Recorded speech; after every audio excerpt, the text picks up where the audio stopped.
एक बार फिर एक नई चीज लेकर आया हूँ इंग्लिश की। मजा आया था ना?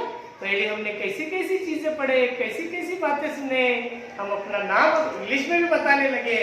अब मैं लाया हूँ फन, एक खेल। हम खेलेंगे और सीखेंगे, दोनों काम साथ में करेंगे। इंग्लिश में आप बहुत सारी चीजों के नाम बताने लगे हैं। अब आपको खेल में अपना नाम बताना है। नाम तो आप सब जानते हो भाई, सिर्फ बताना है। जिसके पास गेंद आएगी नाम बताएगा और ये खेल में हम जीत जाएंगे। खेल में आपको मजा आता है ना? शाबाश, मुझे पता है आपको मजा आता है।